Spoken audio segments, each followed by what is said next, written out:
हरे कृष्णा, राधे राधे। नवरात्रि आने वाली है। नवरात्रि के 9 दिनों में लड्डू गोपाल जी की सेवा कैसे करें, ये 9 दिन खास होते हैं। माता रानी हमारे घर आती हैं और हम माता रानी की स्थापना करते हैं। माता रानी के साथ साथ जब लड्डू गोपाल जी की सेवा करेंगे तो हमें डबल कृपा होगी। तो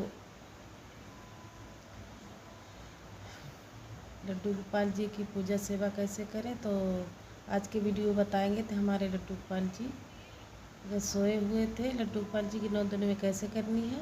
जिस प्रकार आप लड्डू गोपाल जी को, अपने प्यारे को जिस भी नाम से बुलाते हैं, भजन गाकर ताली बजाकर उठाएं या फिर गाकर या राधा नाम जप के आप उन्हें जगा सकते हैं। मैं ताली बजा के, घंटी बजा के राधा नाम ओम नमो भगवते वासुदेवाय मंत्र का जाप करके लड्डू गोपाल जी को जगाएंगे। तो हम इस तरीके से एक पात्र में स्वास्तिक बना के अपने लड्डू गोपाल जी को स्नान कराएंगे। तो पहले दिन अपने लड्डू गोपाल जी को कच्चे दूध या पंचामृत या गंगा जल डाल के स्नान करवा सकते हैं। तो हम अपने ठाकुर जी को 5-10 मिनट के बाद ही स्नान कराती हूँ। उन्हें सुबह उठा के दूध पिला दिया था, दूध का भोग लगा दिया था और स्नान करवाएंगे। बाद में लड्डू गोपाल जी को स्नान करवा सकते हैं कि जब आप माता रानी की पूजा अर्चना करेंगे तो उससे पहले आप लड्डू गोपाल जी को स्नान वगैरह करा लीजिएगा। पूजा सेवा आप माता रानी के बाद में भी कर सकते हैं। कहने का मतलब ये है कि पहले हमें जो माता रानी को स्थापित किया है, माता रानी के मंदिर भी पूजा अर्चना कर रहे हैं, वो हमें करनी है। उसके बाद में हमें लड्डू गोपाल जी की सेवा देनी है। या फिर लड्डू गोपाल जी को हमने स्नान करवा के तैयार कर दिया है, उन्हें श्रृंगार करवा दिया है। जब नवरात्रि के पहले दिन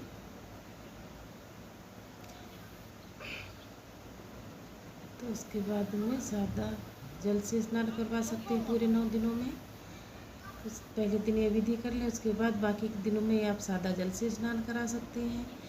तो नवरात्रि के पहला दिन जो होता है हम लोगों के लिए बहुत ज़्यादा खास होता है। बहुत सारी तैयारी करनी हमें होती है, पूजा पाठ में अधिक समय भी लगता है। जो नवरात्रि के पूरे 9 दिन होते हैं, हर तरफ हमें भजन सुनाई देते हैं। तो हमारे ठाकुर जी तैयार हो गए हैं। बड़ा अच्छा सा 9 दिनों में बड़ा अच्छा लगता है। घर परिवार में, बाहर भी कहीं माता रानी के भजन गुनगुनाते हैं। सभी जगह, अपने घर में भी, बाहर जहाँ भी जाएं तहाँ भी सुनने को मिलेंगे माता रानी के ही चारों तरफ भजन भजन ही गुनगुना रहे हैं, बज रहे हैं भजन। माता रानी को 9 दिनों में, नवरात्रि में सुबह जल्दी उठना पड़ेगा। पूजा की बहुत सारी तैयारी करनी होती है। जब कोई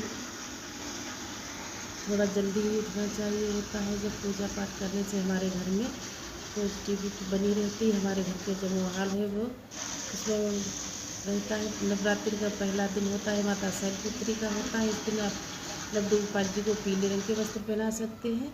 जो शैलपुत्री का फेवरेट कलर है, वो आप अपने लड्डू गोपाल जी को पीले वस्त्र पहना सकते हैं, ड्रेस। और खुद भी पीले कलर का आप वस्त्र धारण कर सकते हैं ना। यानी 9 दिनों के अलग अलग कलर हैं।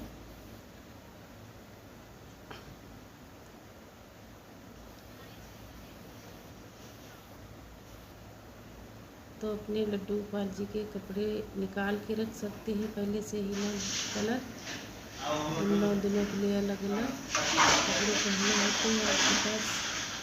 आप लड्डू गोपाल जी को जो भी आपके पास है वो पहना सकते हैं।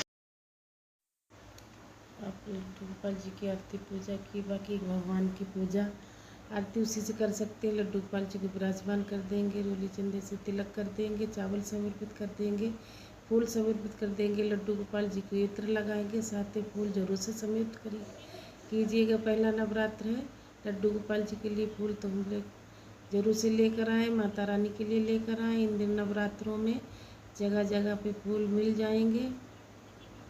और अगर किसी कारण फूल नहीं मिले तो आप पूजा बगैर फूलों के भी कर सकते हैं। बहुत भावपूर्वक आरती करेंगे। माता रानी की आरती अलग करनी है, लड्डू गोपाल जी की आरती अलग करनी है। बहुत सारे लोगों का ये प्रश्न होता है। नवरात्रों में लड्डू गोपाल जी को भोजन का भोग लगा सकते हैं, यानी अन्न का भोग लगा सकते हैं। तो लड्डू गोपाल जी को अन्न का भोग जरूर से लगाएं, इसीलिए माता रानी के पास ना विराजमान करें। जहाँ पे विराजमान रहते हैं अपने ठाकुर जी वहीं पे विराजमान करें। तो जो भी भोग प्रसाद लगाएं उन सभी भोग में तुलसी दल जरूर से रखना है। साथ ही आप नवरात्रि में दुर्गा सप्तशती का पाठ भी कर सकते हैं, दुर्गा चालीसा पढ़ सकते हैं, नवरात्रि व्रत कथा पढ़ सकते हैं। मिलती हूँ किसी और अगली वीडियो में, तब तक के लिए राधे राधे।